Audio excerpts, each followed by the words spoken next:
Bonjour tout le monde, j'espère que vous allez bien. C'est un plaisir de vous retrouver ce midi. Enfin, je dis retrouver, ça fait un petit moment. Je vous ai envoyé quelques vidéos depuis le début de la pandémie pour vous dire un peu comment on travaillait, ce qu'on faisait.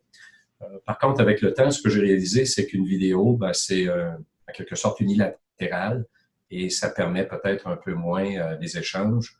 Donc, l'objectif de la rencontre d'aujourd'hui, c'est de vous présenter depuis la semaine du 27 avril jusqu'à aujourd'hui le travail qu'on a réalisé au niveau de l'association pour vous, auprès de l'équipe sous-ministérielle, du cabinet, évidemment, du ministre. Donc, avant de débuter, il y a des petites consignes administratives que je voudrais vous formuler.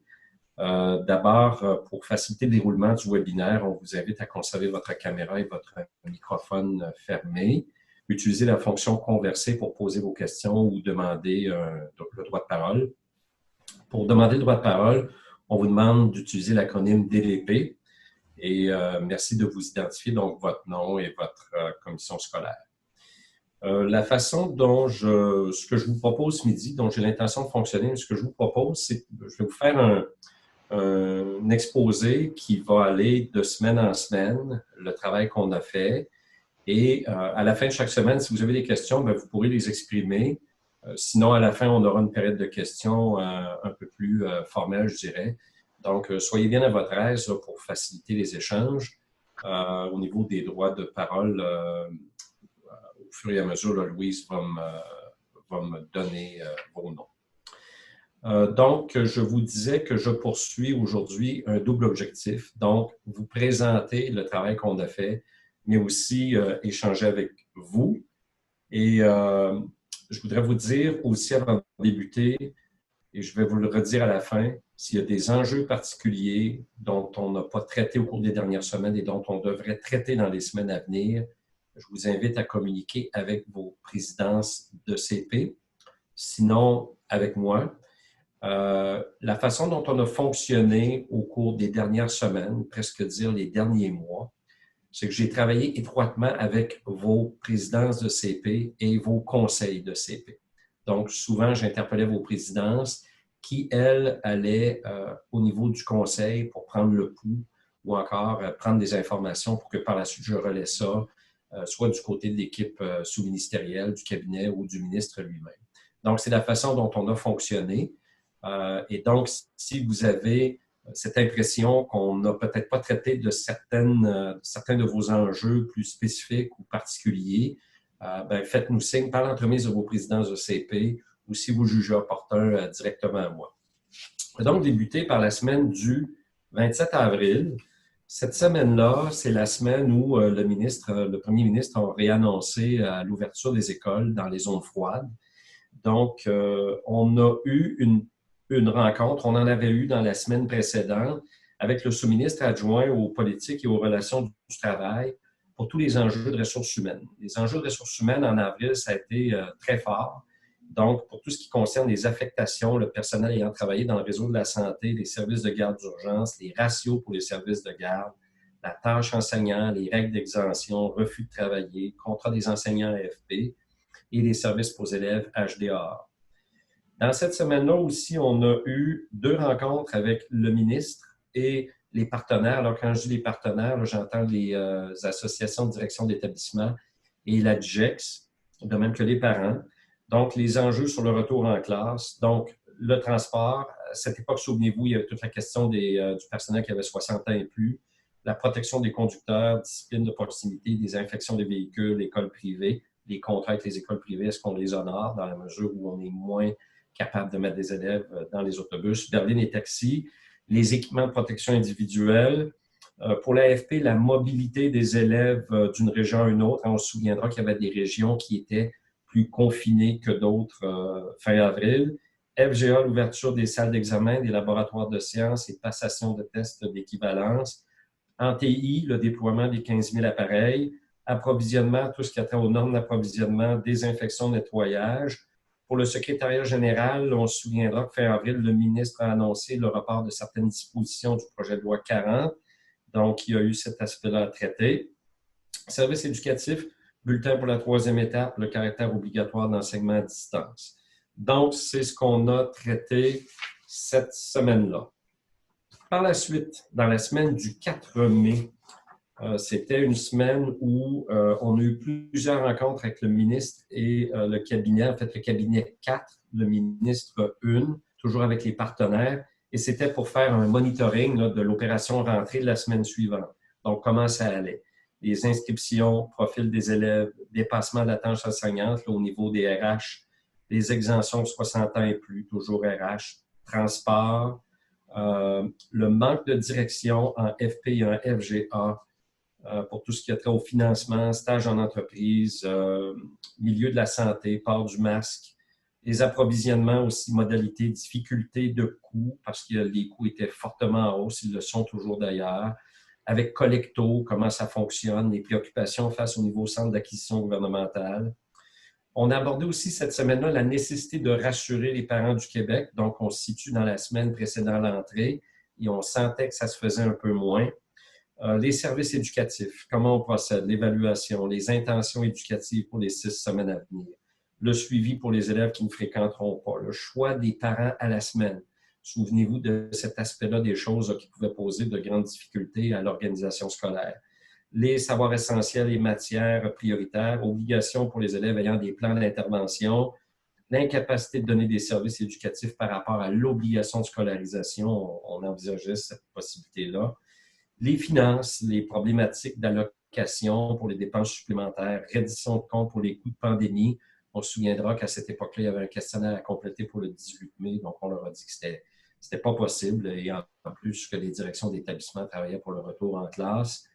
Un remboursement pour les frais chargés aux parents également ont été abordés cette semaine-là. Donc voilà pour cette semaine du 4 mai. Du côté maintenant de la semaine du 11 mai, on a eu 3 rencontres ministres, cabinets et sous-ministres. Cette semaine-là était une semaine de remise en question parce qu'on avait certaines insatisfactions face à la table MES partenaire qu'on a habituellement, mais qui, depuis la pandémie, n'a pas siégé. L'autre aspect aussi, c'est qu'ils ont mis dans les semaines précédentes, aux alentours du 20 avril, des comités ad hoc, mais des comités pour réfléchir à la rentrée, à la vie scolaire, aux services éducatifs, au RH. Donc, il y a eu ces comités-là. Certains ont siégé plus assidûment que d'autres. Certains ont cessé de siéger, puis on ne nous l'a pas dit. Donc, on a mentionné un peu nos insatisfactions à cet égard-là. Les finances aussi, on a posé les questions des règles budgétaires 2021, on les a eues subséquemment, mais on commençait à pousser là, dans cette semaine-là. On l'avait fait aussi dans les semaines précédentes. Taxes scolaires, nécessité d'avoir les grandes lignes en matière de finances, reddition de comptes sur les pertes de revenus, économie et coûts supplémentaires. En TI, il y a eu cette semaine-là la mise sur pied de 4 comités, connectivité, équipement techno, plateforme et services éducatifs. On a eu aussi pas mal de monitoring sur les services éducatifs, donc l'enseignement à distance, la formation du personnel versus aussi la convention collective, le manque de clarté pour l'évaluation et la sanction, le nombre élevé de plateformes technologiques à supporter et pour les parents également. L'AFP et la FGA dans la communauté métropolitaine de Montréal et la MRC de Joliette, on disait que les élèves non sanctionnés et l'accès au collégial, il y a une injustice versus les élèves de la FGA qui auraient pu débuter leur collégial, mais à qui on refusait là, de faire leurs examens. Alors ça, on a soulevé ça à maintes reprises. Pardon, la nécessité de penser à la rentrée à cette époque-là. On avait glissé un mot aussi en disant, là, la rentrée, il va falloir commencer à penser à ça sous divers angles, mais notamment toute la question de l'hygiène, des approvisionnements, stratégie d'acquisition de matériel. Pour les ressources matérielles, les budgets d'entretien à débloquer, on parlait il y a quelques semaines là, de tout ce qui a trait au monoxyde de carbone, plomb dans l'eau, les allègements administratifs pour les projets d'infrastructure dont on a entendu parler la semaine dernière. Donc, on a abordé pas mal cet aspect-là des choses. Louise, avant que je poursuive, je ne sais pas s'il y a des questions, si ça va. Ça va? Okay. La semaine du 19 mai, alors ça, c'est la semaine du retour du congé de la fête de l'art. On a eu une rencontre avec le ministre et le cabinet et c'est lors de cette rencontre-là que le ministre nous a présenté son plan de retour pour la rentrée. Et il nous a donné, je vous dirais, l'équivalent d'un petit 72 heures ouvrable pour réagir. Donc, ce qu'on a fait, comme je vous le disais précédemment, il y a une chose que je ne vous ai pas précisée, c'est que toutes les rencontres que j'ai eues, elles ont toujours été précédées selon les enjeux qui étaient abordés, avec des communications avec vos présidents ECP. Alors, quand ça concernait les finances, c'était avec le président des finances, les APRO, les ressources matérielles, la FP-FGA, services éducatifs et secrétariats généraux, donc tous les autres, j'ai toujours validé au préalable certains enjeux ou certaines préoccupations pour m'assurer que je livrais le bon message, que comme association, on avait le bon message et le bon positionnement aussi.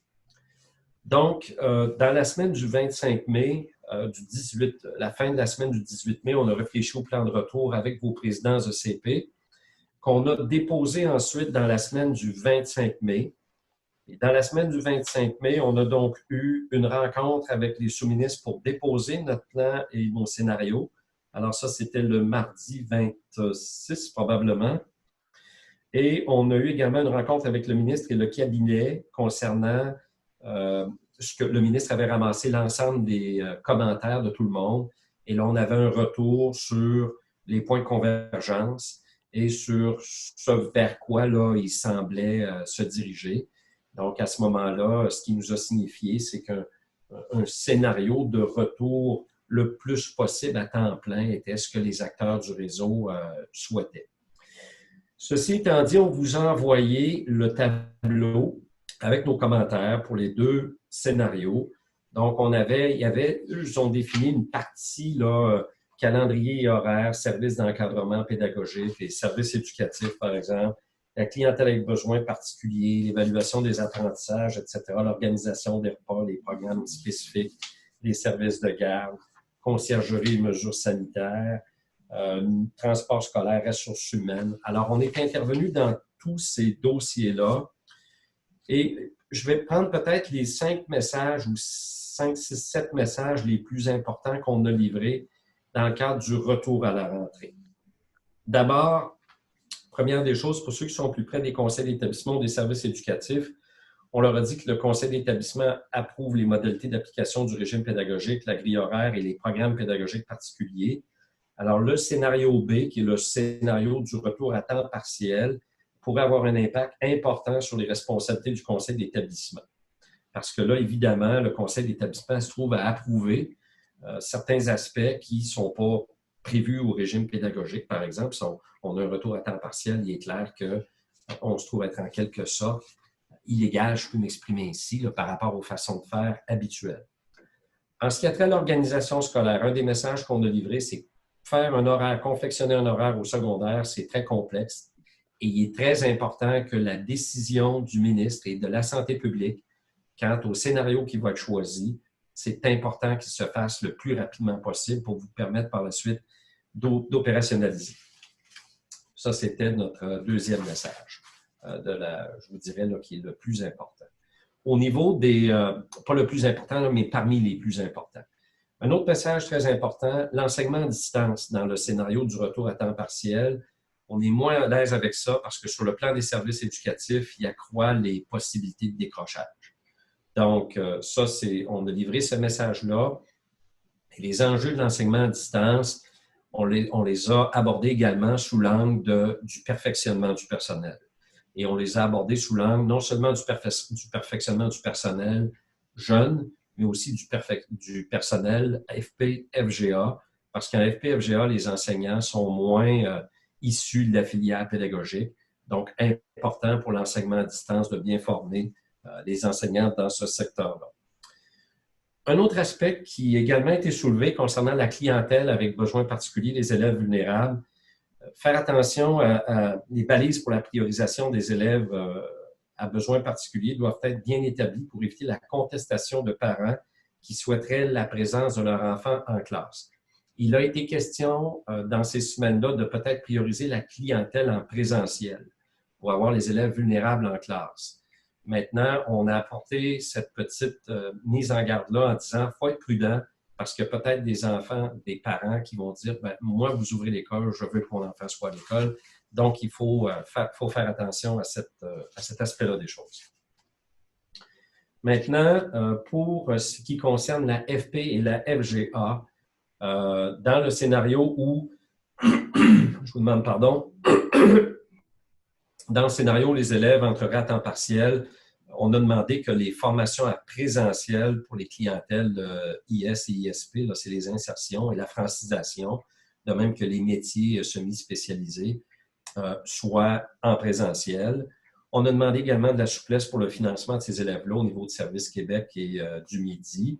On a insisté sur le fait qu'il doit y avoir minimalement 15 heures semaine pour ces élèves-là, pour les prêts et bourses, et de considérer dans un scénario de retour à temps partiel le fait que plusieurs de ces élèves-là ont des enfants qui sont d'âge scolaire, et ces enfants-là, s'ils sont à temps partiel, ça pourrait leur poser des problèmes à eux également. Pour éviter l'engorgement en septembre, aussi prévoir de terminer les cohortes en cours d'été. Alors, ça, on comprend là, que ça a été autorisé. Et les formations technopédagogiques, comme je le mentionnais précédemment, là, pour les enseignants en FP et FGA. Pour tout ce qui a trait aux aspects de conciergerie de mesures sanitaires, on a été très précis, mais au terme de cette présentation-ci, je vous dirais qu'il y a un autre comité qui a été formé avec sous-ministre adjoint pour ces enjeux-là. Alors, je vous reviens là-dessus. Pour le transport, on a été très, je vous dirais, on a détaillé énormément sur les avantages et inconvénients des deux scénarios. Mais évidemment, pour le transport, ce qui conditionne le plus, ce sont les normes de distanciation. Donc, tant et aussi longtemps que pour la prochaine année scolaire, les normes ne sont pas déterminées. Alors, c'est-à-dire 2 mètres. Il était question, présentement, c'est 2 mètres. Il était question d'1 mètre aussi. Il sera peut-être également question de dire qu'il n'y a plus de mesure de distanciation. On est en attente là-dessus. Donc, évidemment, c'est un impact important pour le transport. Alors, on a travaillé là également pour le transport. Il y a un comité qui a été mis en place dans lequel les enjeux plus spécifiques de ce secteur-là ont été discutés là, la semaine dernière et la semaine précédente. Et du côté du transport, on a fait ressortir que les élèves, par exemple, de l'île de Montréal qui prennent le transport en commun ne sont pas sujets à des normes de distanciation, alors que les élèves du secondaire dans le transport écolier le sont. Alors, il y a là pour nous une certaine incohérence. On insistait aussi un peu plus tôt dans notre démarche, là, plus en avril, sur l'importance de reprendre des chantiers de construction rapidement. J'ai fait référence dans quelques vidéos que je vous ai présentées. Alors ça aussi, là, ça a débloqué. Ce sur quoi on a insisté beaucoup, c'est de prévoir, parce qu'on considérait qu'il y avait 2 scénarios, mais il n'y avait pas un scénario où tout le monde était confiné à nouveau. Et on lui a dit, il est important de prévoir ce qu'il faut au niveau des TI, notamment, puis de la formation du personnel si on devait à nouveau être confiné. Donc ça, c'est un des messages, je vous dirais, c'est peut-être le message le plus important qu'on a véhiculé dans le cadre de cette contestation-là. On lui a dit, on n'a peut-être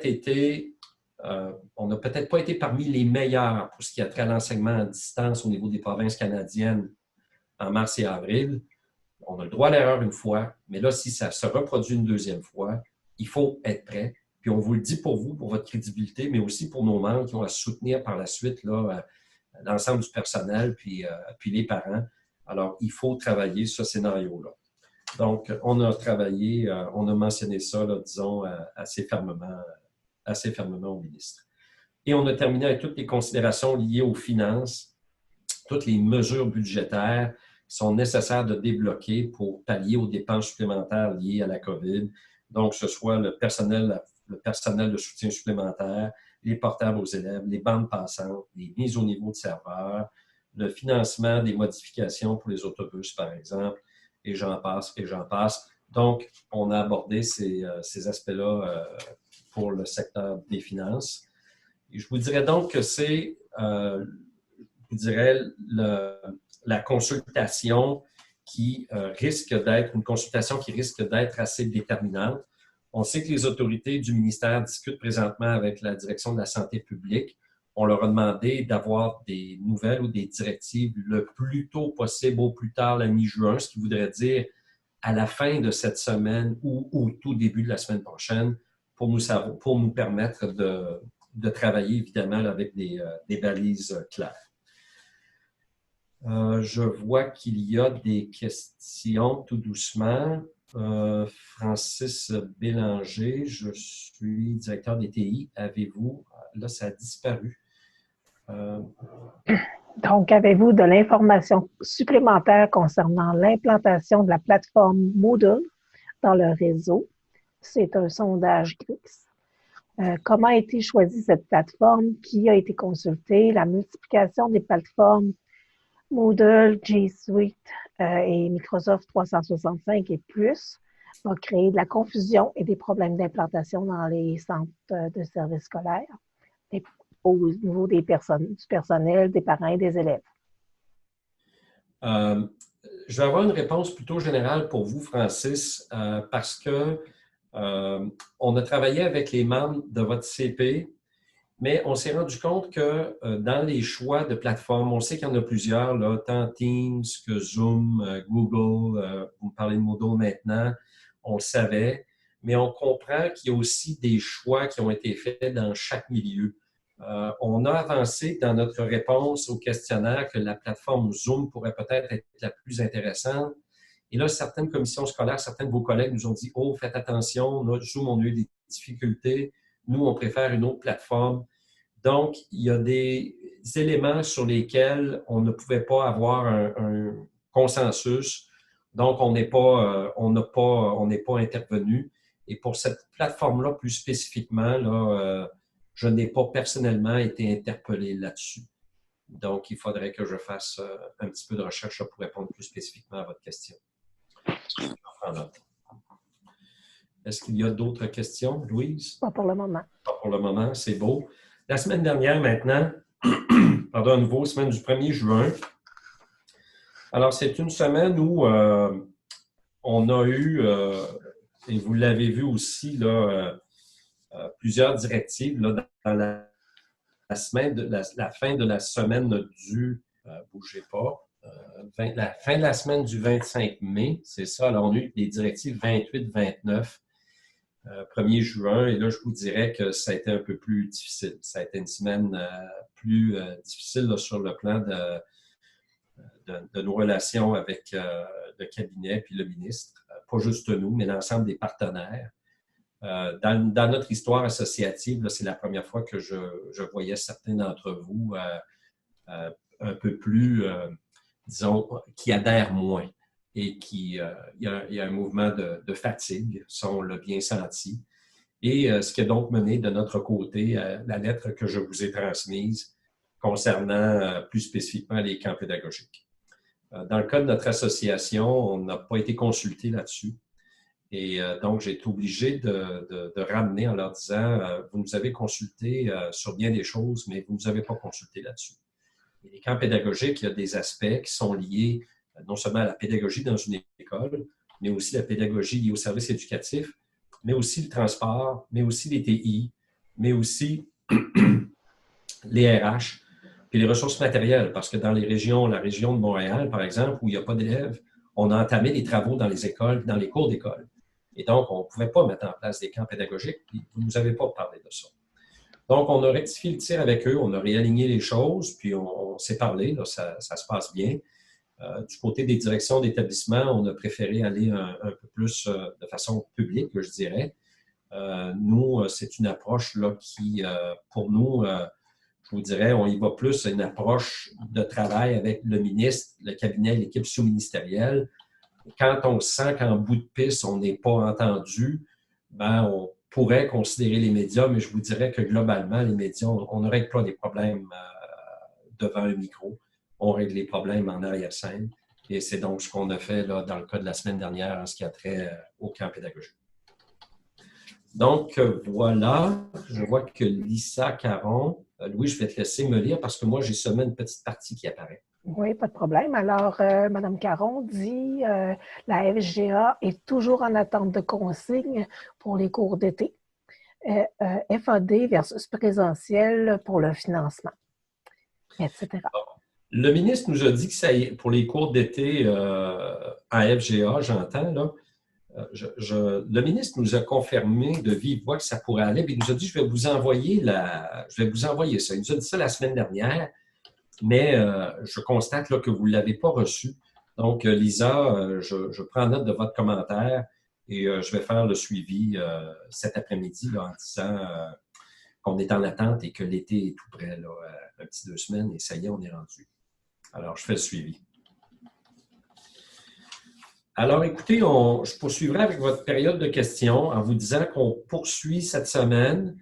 J'ai fait référence tout à l'heure au fait qu'il y avait un comité qui a été mis en place en la semaine du 25 mai, plus spécifiquement pour TI, pour ressources matérielles, approvisionnement et transport. Et ça, c'est un comité qui a été mis en place. On a travaillé avec le sous-ministre adjoint qui est responsable TI et les aspects matériels. Là.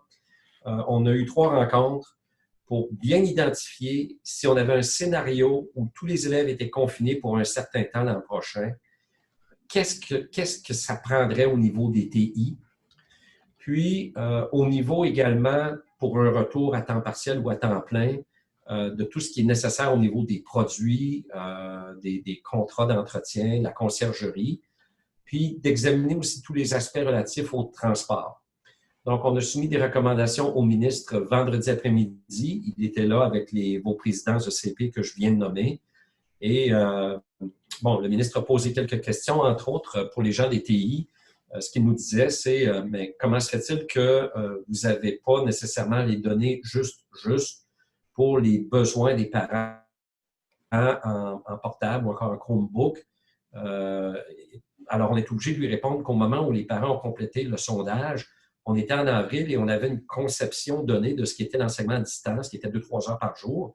Mais là, avec 2-3 enfants à la maison, si c'est à temps plein, bien là, les choses pourraient être différentes, de sorte que les besoins pourraient être plus élevés. Donc, on lui a mentionné ça. Donc, on a répondu à ces questions et ce que j'ai dit, ce matin, on a eu une rencontre avec le ministre et je lui ai dit que cette façon de faire-là était une bonne façon parce que ça permettait au terrain d'être bien impliqué, puis d'être plus partie aux décisions. Ce que nous avions moins été au niveau des camps pédagogiques là, pour les CP qui sont plus concernés, là, et que j'ai mentionné tout à l'heure, entre autres là, RH et services éducatifs, RM également. Donc, on essaie là, de réaligner les choses. On voit que le ministre veut réaligner les choses pour éviter les sorties qu'on fait d'autres associations, là, puis il y en a une dans le devoir en fin de semaine, là, pour éviter ça parce que à chaque fois que le ministre perd de la crédibilité, mais moi, c'est ce que je lui ai dit ce matin, nous perdons de la crédibilité aussi. Le réseau perd de la crédibilité et on ne veut pas ça. Mais ce qu'on lui a dit, c'est qu'il faut convenir d'une bonne façon pour communiquer ensemble. Et il nous apparaît inacceptable en tant que cadre que nos patrons, les DG, apprennent des choses dans les médias. Et donc, la ligne de communication qu'on a toujours suivie, c'est les DG sont informés, par la suite, ils nous informent. Moi, comme association, quand j'ai de l'information qui est plus privilégiée, bien souvent elle est confidentielle. Puis quand je l'ai, puis que je pourrais vous la donner, je ne le fais pas par respect pour vos DG, pour éviter qu'il y ait du court-circuitage, pour éviter qu'il y ait de l'irrespect face à la DGEX, puis face à vos DG. Donc, on a toujours procédé comme ça. Je sais que ce n'est pas toujours le cas pour d'autres associations.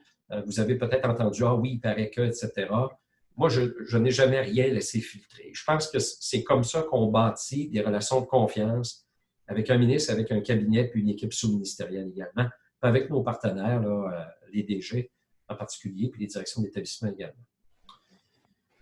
Je vois qu'il y a quelques questions. Louise, alors je t'écoute. Alors, Éric Lavoie demande, est-ce que le ministre va vous présenter son plan final de la rentrée avant de le rendre public? C'est ce qu'on lui a demandé ce matin. C'est ce qu'on lui a demandé ce matin, mais moi, j'ai insisté sur le fait que s'il nous en informe, nous, les associations, il est clair, Éric, que eux, dans leur processus de communication, puis ça leur appartient, craignent les fuites. Alors, vous savez un peu comment les journalistes sont, hein? Évidemment, il faut qu'il y ait toujours la dernière nouveauté, la dernière nouvelle, le plus rapide. Alors, ils se disent toujours, nous, on ne veut pas être court-circuité, par exemple, avant une conférence de presse ou avant le fait qu'on l'annonce. Donc, nous autres, ce qu'on leur a dit, c'est de trouver une façon de nous informer de ça Alors, au moins, puis que les DG le soient, puis que vous le soyez, parce qu'il y a toujours la ligne, nous comme association, mais les DG versus vous dans le cadre de votre travail, dans votre organisation. Donc, il faut qu'on soit à tout le moins informé quelques minutes ou une quinzaine de minutes, le temps que ça percole un peu dans le réseau, avant d'aller dans les médias. C'est sûr que pour eux, il y a toujours les craintes de fuite, puis le ministre veut annoncer. Puis chaque ministre a son style, donc ça, on doit composer avec ça. Mais on a insisté, et soyez assurés de ça, à quelques reprises, le fait que pour qu'il y ait adhésion dans les projets du ministre ou les préoccupations du ministre, puis pour qu'on opérationnalise, bien, il faut aussi que ce soit le reflet du terrain. Là, je pense qu'il a bien compris. Merci. Alors, on a aussi Mme Turcotte de la commission scolaire de Charlevoix. Elle demande, en tout cas, en fait, c'est ses préoccupations, là, la commission scolaire de Charlevoix, enseignement en présentiel. Nous aurons besoin de flexibilité au niveau de la tâche enseignante, comme pas de 1 sur 1000 à payer si plus de présence par élève. Là, je paraphrase, je ne suis pas sûre que je comprends vraiment. L'enseignement à distance aussi, encadrement et exigences précis pour que tous les enseignants offrent un enseignement équivalent. Oui, Geneviève, j'espère que vous allez bien. Alors, ça a été mentionné déjà, cet aspect-là, la semaine dernière, puis aussi dans les semaines précédentes, lors de la consultation. Parce que cet aspect-là de flexibilité avec le retour en classe dans les zones froides, ça s'est présenté, on y a réfléchi, on a soumis la problématique. On a eu des rencontres aussi au préalable là, entre Sandra Coulombe, qui est la présidente de votre CP, et Éric Bergeron, là, qui est le sous-ministre adjoint aux relations du travail, politique et aux relations du travail. Donc, on l'a mentionné déjà. Alors, on espère bien que ça va se traduire par quelque chose sur le plan plus national, là, parce qu'évidemment, sur un plan local, là, c'est un petit peu plus complexe là, et on voudrait avoir quelque chose qui est plus national là-dessus. Est-ce qu'il y a d'autres questions? Pas pour l'instant. Alors, pour les semaines, pour les 2-3 semaines à venir, là, je vous dirais qu'on continue de suivre ça de très, très près. Nos relations sont étroites. Et comme je vous le mentionnais en introduction, si vous avez des préoccupations, des enjeux dans vos secteurs d'activité particuliers, peut-être en discuter avec la présidence de votre CP.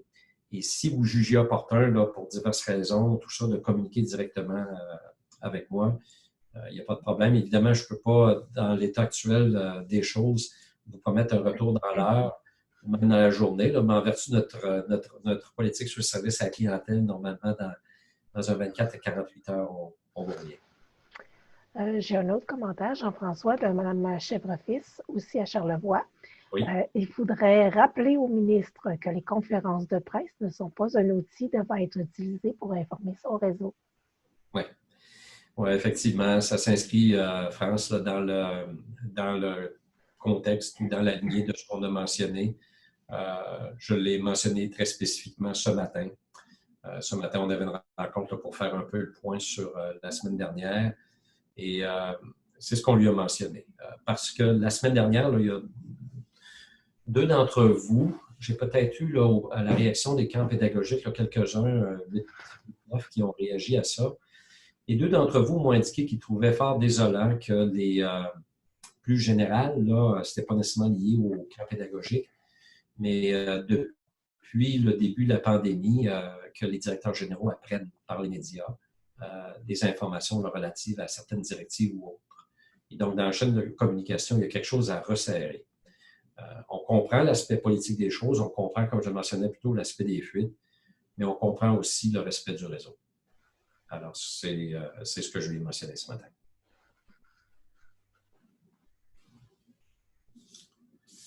D'autres commentaires, questions? Pas pour le moment. C'est beau. Ça va. Alors, on poursuit. Je vous dirais que le plan de match pour les prochains jours, c'est évidemment avoir le plan de retour pour la rentrée pour vous permettre là, de travailler le plus rapidement possible. Donc, on pousse là-dessus. On comprend que la mi-juin est le moment là, qui est visé. Et on continue de suivre aussi s'il y avait des problématiques majeures, plus spécifiques, que ce soit au niveau des approvisionnements, des ressources matérielles, des ressources humaines, des finances, FPFGA, tout ça, là, tous les secteurs que l'on couvre, les aspects juridiques. S'il y a quelques problèmes que ce soit, vous nous faites signe. La relation avec l'équipe sous-ministérielle, le cabinet des ministres, elle est très bonne parce que malgré la tourmente de la semaine dernière, malgré la lettre que j'ai écrite, on a quand même su véhiculer un message qui est quand même percutant, mais respectueux. Donc, on a toujours, je vous dirais, on a toujours un statut très professionnel, mais on lui a quand même signifié le fait que la coupe est pleine. Alors, voilà.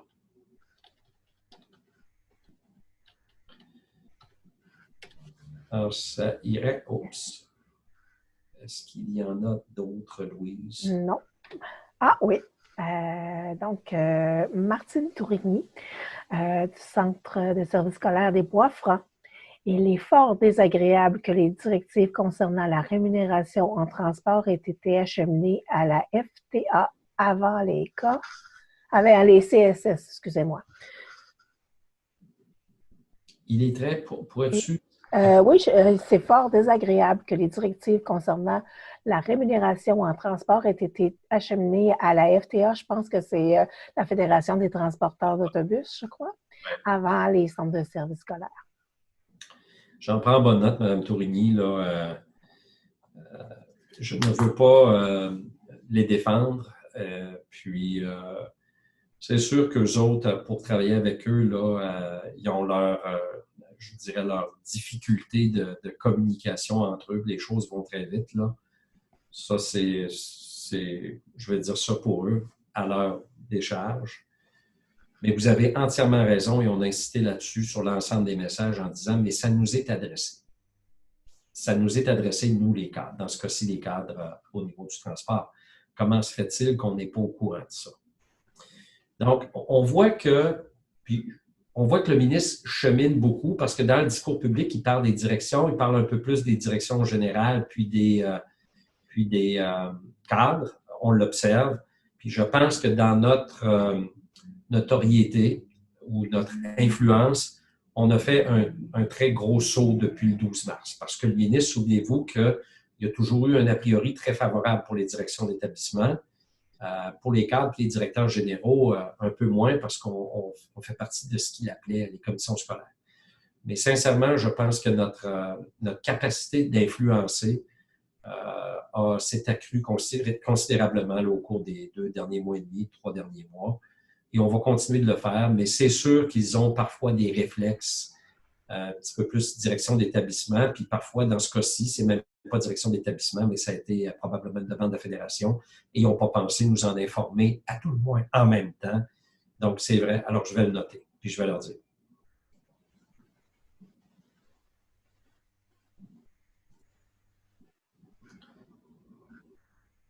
Si vous avez, pour quelque raison que ce soit, l'impression que on ne communique pas tout à fait suffisamment avec vous. Je l'ai fait par vidéo. On a l'informe à QCS qui est plutôt hebdomadaire là, depuis la pandémie. Si vous avez besoin de webinaire, faites-moi signe. Parce que la beauté du webinaire, puis dans toute la rapidité d'action que ça a nécessité au cours des dernières semaines, j'ai fait des petites vidéos, on vous a informé par notre voie traditionnelle, notre canal traditionnel qui l'informe à QCS.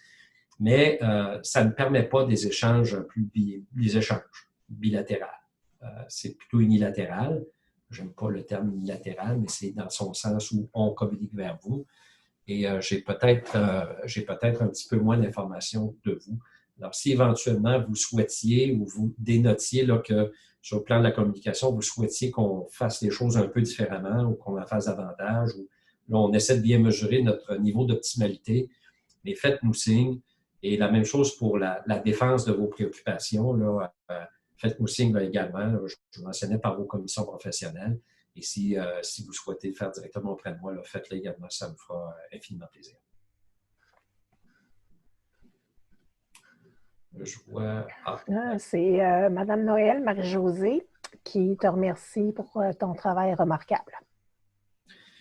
C'est beau. On n'est pas, merci Marie-Josée, on n'est pas évidemment parfait. Tout comme vous, a fallu battre les sentiers pour la pandémie. A fallu retrouver un nouveau positionnement. Un positionnement aussi qu'on veut retrouver pour votre l'offre de service.